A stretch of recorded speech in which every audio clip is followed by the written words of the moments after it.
আমরা নবীন, আমরা তরুণ, আমরা জাতি, ভবিষ্যৎ দেশ ও জাতি সেবাই হবে, দেশ ও জাতি সেবাই হবে আমাদের জীবনে শপথ।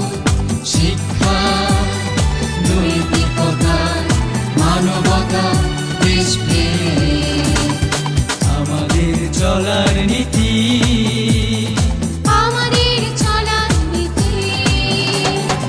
একাই মজিদ জরিনা ফাউন্ডেশন স্কুল কলেজে মূলনীতি। বিসমিল্লাহির রহমানির রহিম। আসসালামু আলাইকুম।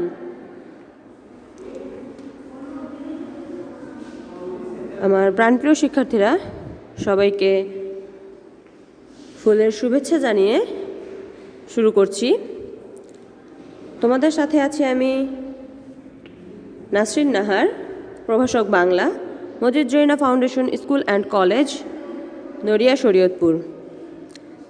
আজকে অষ্টম শ্রেণীর বাংলা ব্যাকরণ ও নির্মিতি বই থেকে আমাদের যে সিলেবাসটি রয়েছে সেখান থেকে আলোচনা করব। শিক্ষার্থীরা, তোমাদের প্রথম ইউনিট পরীক্ষা খুব শীঘ্রই শুরু হয়ে যাবে। তো সেখানে তোমাদের বাংলা প্রথম পত্র বই থেকে যেইগুলো পাঠ্য ছিল সেগুলো আমার ক্লাস করা শেষ, আশা করি তোমরা সবাই দেখেছো।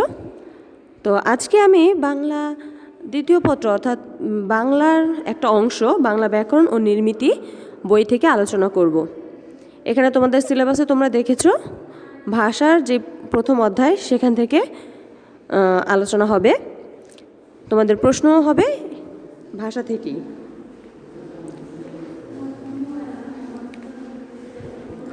ভাষা, প্রথমেই বলি যে ভাষা কি। ভাষা হচ্ছে মানুষের মনের ভাব প্রকাশের একটা মাধ্যম, হাতিয়ার যাই বলি। এখন মনের ভাব প্রকাশের জন্য মানুষ কিছু মুখে সাউন্ড করে, আওয়াজ করে বলুক, অথবা হাত পা নেড়ে, চোখ নেড়ে ইশারায় বলুক, অথবা ছবি এঁকে মনের ভাব প্রকাশ করুক, যেভাবেই করুক, মোট কথা হচ্ছে মনের ভাব প্রকাশ করাই হচ্ছে ভাষা।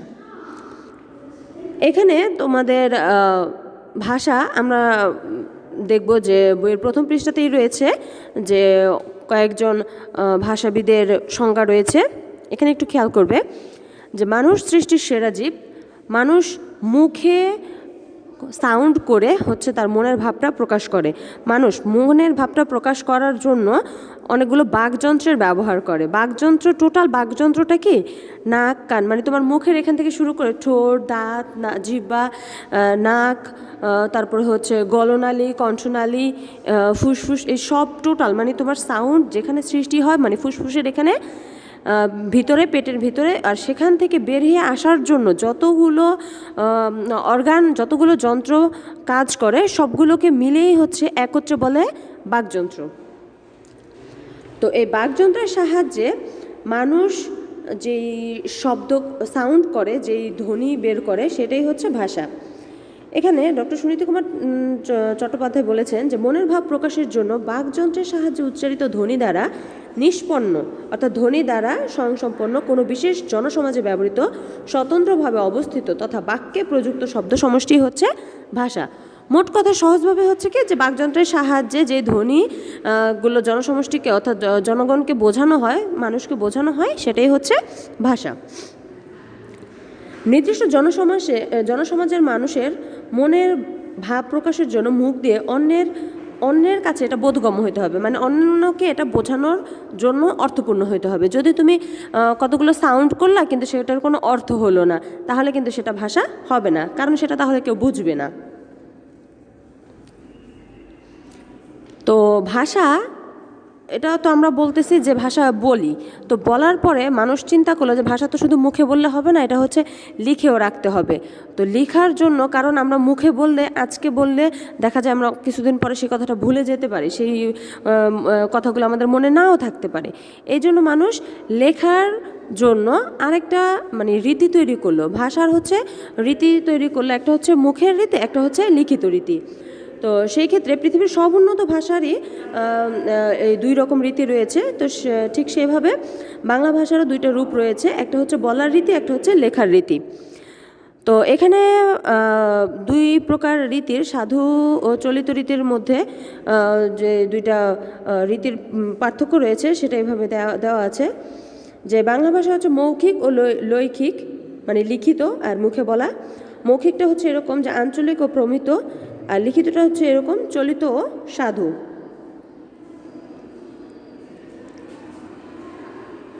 সাধু ও চলিত ভাষারীতির পার্থক্য। এখানে সাধু ও চলিত ভাষারীতির মধ্যে অনেকগুলো বৈশিষ্ট্য রয়েছে। সাধু ভাষা অনেক গুরুগম্ভীর, এটা হচ্ছে সব জায়গায় সবসময় কথা বলতে সহজ হয় না, এটা মানুষের বুঝতেও কষ্ট হয়, মানুষ বোঝেও না। আর চলিত ভাষা কিন্তু অনেক সহজ সরল, চটুল প্রকৃতির, এটা হচ্ছে খুব সহজেই মানুষকে বোঝানো যায়, এটা লিখতেও সহজ, বলতেও সহজ। তো তোমাদের বইতে দেখবে সাধু ভাষা ও চলিত ভাষার মধ্যে বিস্তর পার্থক্য রয়েছে। এই পার্থক্যগুলো তুমি ভালোভাবে পড়বে। আশা করি তোমাদের যেই বইতে যে বিষয়গুলো রয়েছে এগুলো যদি তুমি ভালোভাবে রিডিং পড়ো, এগুলো যদি তুমি ভালোভাবে যদি সবগুলো অংশ পড়ো, তাহলে তোমাদের এমসিকিউর জন্য, এক কথা উত্তরের জন্য খুব সুবিধা হবে, ভালো হবে। এখানে আমি সাধু ভাষা আর চলিত ভাষা রীতির যে পার্থক্য রয়েছে সেগুলোকে আমি কয়েকটা লিখেছি। এখানে দেখো, সাধু ভাষা চলিত ভাষা পার্থক্যের মধ্যে সাধু ভাষায় সর্বনাম আর ক্রিয়াপদের পূর্ণরূপ ব্যবহার হয়, আর চলিত ভাষায় হচ্ছে সংক্ষিপ্ত রূপ ব্যবহার হয়। এটা আমি একটা উদাহরণ দিই। যেমন আমি বললাম যে আমি ভাত খেয়েছিলাম, বা আমি ভাত খাইতেছি। এখন আমি ভাত খাইতেছি এটা হচ্ছে সাধু ভাষা, আর চলিত ভাষা হচ্ছে আমি ভাত খাচ্ছি, মানে দ্রুত। এখানে কিন্তু লিখতেও শর্ট টাইম লাগে, আবার মুখে বলতেও দ্রুত বলা যায়। আর সাধু ভাষা হচ্ছে কি লিখতেও সময় লাগে, আবার হচ্ছে মুখেও বলতে সময় বেশি লাগে। তো তোমরা এই পার্থক্যগুলো সবগুলো পড়বে। এখানে তোমাদের বইতে দেখবে সাধু ভাষা ও চলিত ভাষার কিছু পার্থক্য রয়েছে, রূপগত পার্থক্য রয়েছে। তো রূপগত পার্থক্য তো অনেকগুলো রয়েছে, এগুলো তুমি সবগুলোই পড়বে। এখান থেকে আমি উদাহরণস্বরূপ কিছু দিলাম। যেমন সাধু ভাষায় আসিয়া, চলিত ভাষায় আছে এসে, করিয়াছে করেছে, ঘুমাইতেছে ঘুমাচ্ছে, জ্বালাইয়া জেলে, নিদ্রা যাওয়া অর্থাৎ ঘুমানো। অর্থাৎ এটা হচ্ছে কি যে সাধু ভাষায় হচ্ছে দেখবা বলতে গেলে, দেখবে যে কথাবার্তা বলতে গেলেও দেখবে সাধু ভাষা ব্যবহার করা আসলে আমাদের সাধারণ মানুষের জন্য কঠিন, কিন্তু চলিত ভাষা ব্যবহার করা খুব সহজ। এখানে সাধু ভাষা ও চলিত ভাষা অর্থাৎ টোটাল ভাষার উপরে ভিত্তি করেই তোমাদের এই অধ্যায়ের মধ্যে অনেকগুলো প্রশ্ন রয়েছে। আমি এখানে কিছু প্রশ্ন আলোচনা করে দিচ্ছি। যেমন প্রথম প্রশ্নটা এরকম, আমি প্রশ্ন আকারে লিখিনি, আমি এখানে তোমাদের হচ্ছে হিন্টস দিয়ে দিয়েছি, এখান থেকে তোমরা পড়লেই প্রশ্ন পেয়ে যাবে।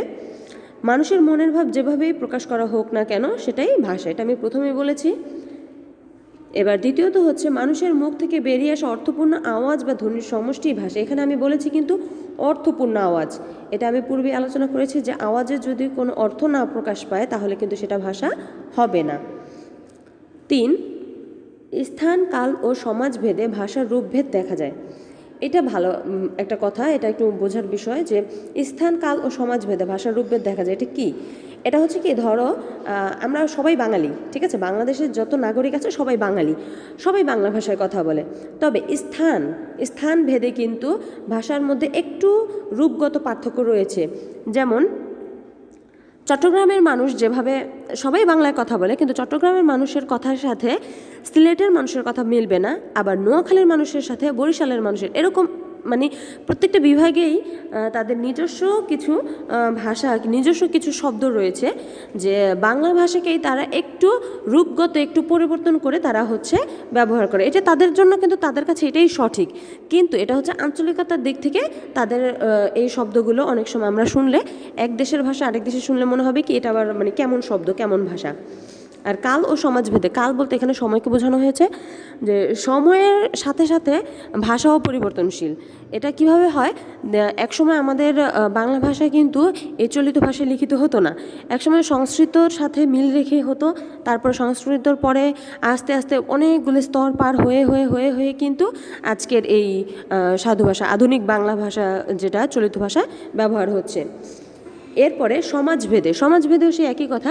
এখানে এটা একটু পূর্বে বেশি ছিল, বর্তমান অবস্থায় এটা একটু কম রয়েছে, তারপরও এটার পার্থক্য দেখা যায়। সমাজভেদে বলতে কি, যে সমাজে কিছু উঁচু শ্রেণীর ব্যক্তিরা রয়েছেন যারা হচ্ছে এক ধরনের ভাষা বলতে তারা শুদ্ধ ভাষায়, সাবলীল ভাষায় কথা বলেন।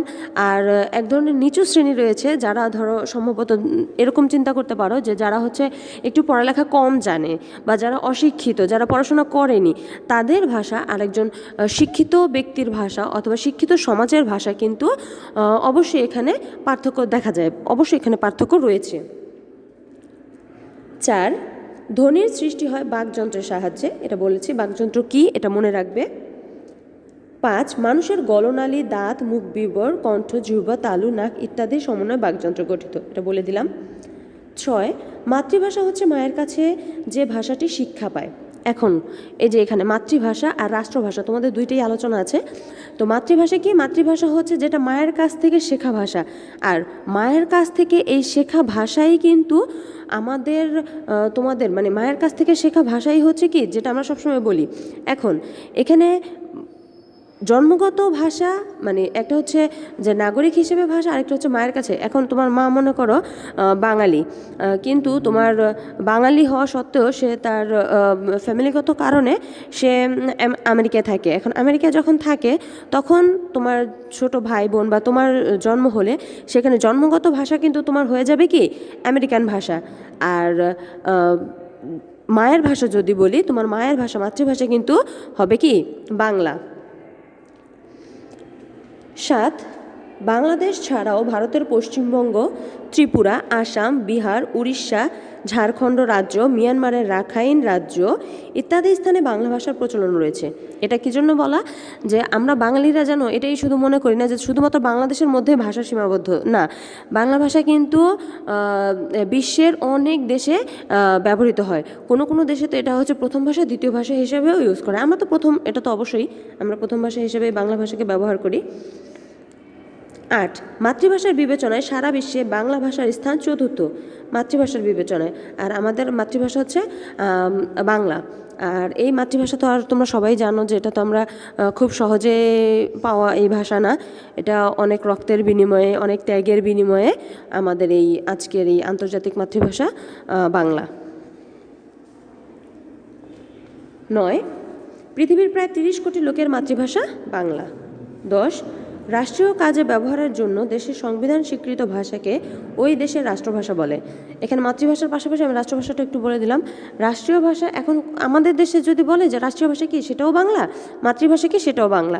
তবে এটা হচ্ছে অন্যান্য দেশের ক্ষেত্রে এরকমই হবে যে তুমি ধরো কোনো একটা পাশের দেশে, ধরো ভারতে গেলা, পাকিস্তানে গেলে, তাদের ভাষা তো আর বাংলা না, তাদের মধ্যেও কিন্তু অনেক বাঙালি আছে বাংলা ভাষায় কথা বলে, ভারতে কিন্তু অনেকেই বাংলা ভাষায় কথা বলে, কিন্তু তাদের রাষ্ট্রীয় ভাষা কিন্তু বাংলা না।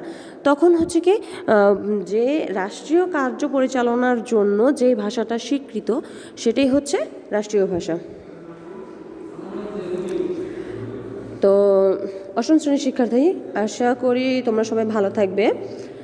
আজকে তোমাদের সবাইকে ধন্যবাদ জানিয়ে, আমার আলোচনাটা শোনার জন্য, দেখার জন্য ধন্যবাদ জানিয়ে আমি শেষ করছি। আশা করি আগামী পরীক্ষাটা তোমাদের ভালো হবে। পরীক্ষার আগ মুহূর্ত পর্যন্ত সবাই ভালো থাকো, সুস্থ থাকো, নিরাপদে থাকো, সবাই সুন্দরভাবে পরীক্ষায় অংশগ্রহণ করো। আশা করি তোমাদের সবার পরীক্ষা খুব ভালো হবে। আর হ্যাঁ, অবশ্যই যদি তোমাদের কারো কোনো প্রশ্ন থেকে থাকে বাংলার উপরে, অর্থাৎ বাংলা প্রথম দ্বিতীয় যাই বলো, দুইটা বই মিলিয়েই যদি তোমাদের কোনো প্রশ্ন থাকে তোমরা অবশ্যই আমার সাথে যোগাযোগ করতে পারো। আশা করি তোমাদের প্রশ্নের আমি সমাধান দিয়ে দিতে পারবো। তো আজ এ পর্যন্তই, সবাই ভালো থাকো, আল্লাহ হাফিজ।